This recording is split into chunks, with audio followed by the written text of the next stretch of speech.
Hello everyone, welcome back. In this section, we will be learning about the random module in Python. In Python, a random module is used to generate a pseudo-random number for various distributions, including the integer and floating point numbers. To generate the random numbers, first we need to import the random module in our code. Let us import using the import keyword and then see the number of attributes and methods available in the random module using the directory method. Here we can see the attributes and methods and other subfunctions available on random module. We have choice, choices, expo variate, gamma variate, gas, get random bits, get state, log norm variate, normal variate, Pareto variate, random bytes, randint, random, range, sample, seed, set state, shuffle, triangular, uniform, and other methods. Here I have displayed all these attributes and methods in order to work one by one.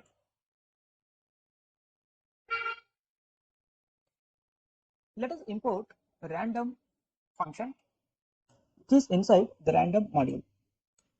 And after importing, if we call the random, then it will generate the random number between 0.0 and 1.0. Let us generate the random number once again. We got 0.2217 with some decimal places. We can just import the random module and we can use the attribute method to generate the random value using the random function, like import random and then from random generate a random number. Import random. We got one random number. This random is the most basic function of the random module. Almost all functions of the random module depend on the basic function random. And if you notice the output, we are getting the floating point numbers instead of the integer values. It means the random function returns the random floating point number between the range 0 and 1.0. Let us see the different functions and their usage in random module. First, let us begin with the randint function. Let us import the random and then use the randint on this random module. This randint module returns the random integer in the range a and b, which are nothing but the real and integer values, including both the start and end points. We have imported random module. Let us apply randint on this module and check what is the random number generated between the range 10 and 20. Here we got 13. Let us run this randint code once again to see the random number. So we got 20. So the name itself indicates randint means it generates random integer value between the range, lower and upper range. Next we have the rand range method. This rand range method returns a random integer within the range by specifying the step increment, start, stop, and then the step increment. Let us see how it generates the random integer number within the range with the step increment. Here we have used 10 and 20. It has to return the random number like 13, 16, 19 as per the step increment. Let us run this cell or the current line using F9. We got 16. Let us run this code once again. We got 10. Let us run this code once again. We got 16. We got 19. 16 and then step increment is 19. We got 10. Let us run this. So we got 10. We got 16. We got 13. We got 16.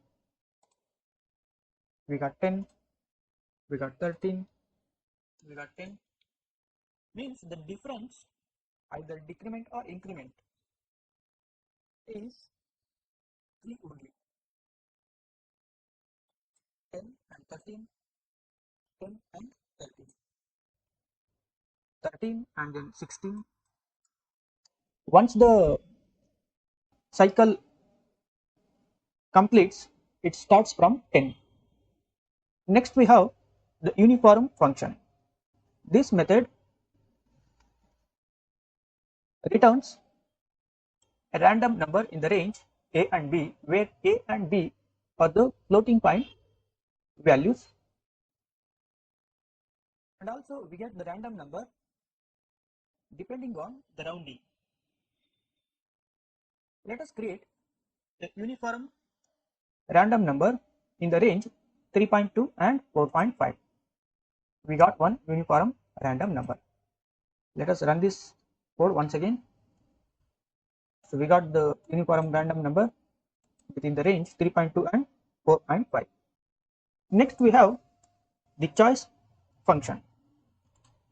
This function will select a random item from a sequence such as list, string or tuple, etc.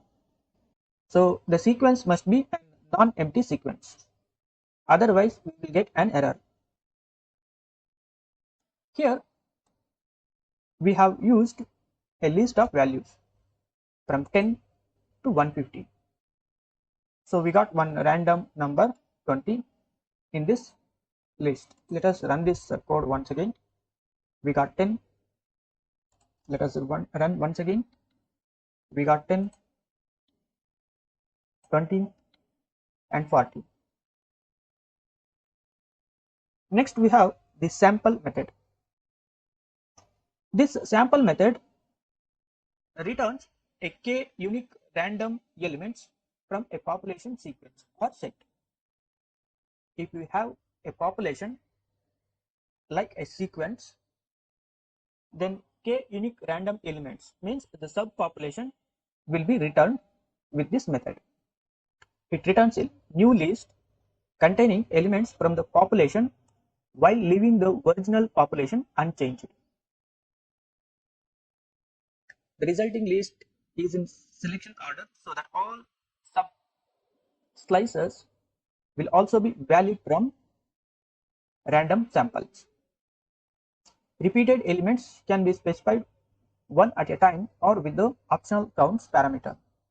Like if we have 4 red elements and 2 blue elements, we can use the counts method to specify there are 4 red elements and 2 blue elements, and we are going to choose 5 unique random elements because k is the unique random elements.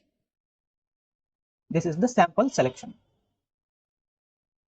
So let us use this sample method, and here we are using the list of values, and in this list we have to get a sample with the 4 elements, a list of 4 elements. Here we got a sample with the 4 elements 10, 170, 40 and 150 in this population. Next we have the choices. This choices method returns k-sized weighted random choices with probability from a population such as a list or a set. So population from the population, it returns a case-sized list of population elements chosen with replacement. If the relative weights or cumulative weights are not specified, the selections are made with the equal probability. Here we can specify the weights, and it is an optional parameter. Weights, cumulative weights, these are the optional parameters, but we have to specify the k, that is nothing but the sample size, and it should be an integer value. So we have this population. Let us get the sample with the random choices with probability. We got this sample. Next we have the shuffle method. This method or function randomize the sequence in place. Means it will shuffle the values of any sequence in place. Shuffle list X in place and return none. Means if we have a list and if we use this list, means a sequence inside this shuffle method, then it will shuffle the elements of the list or sequence. It accepts only the mutable sequence. So here we can see mutable sequence. So we cannot provide tuple which is immutable. Let us run this list and use this list inside the shuffle method, random.shuffle. We got none as per the theoretical definition. Let us run the print statement to display this shuffled list. We got the shuffled list. Earlier the list was having the list 10, 20, 30, 40, 100, 120, 150, 160 and 170. After shuffling we got 30, 20, 40, 170, 120, 150, 100, 160 and 10. These are the shuffled values in the list. Next we have the seed method. This seed method initializes the pseudo random number generator with a seed value of a specified integer. Initialize internal state from a seed. The only supported seed types are non-integer, float, string, bytes and byte array. None or no argument seeds from current time or from an operating system specific randomness source if available. If A is an int, all bits are used. Let us see how it works. Let us see with the integer value 4, random.seed, and it returns none.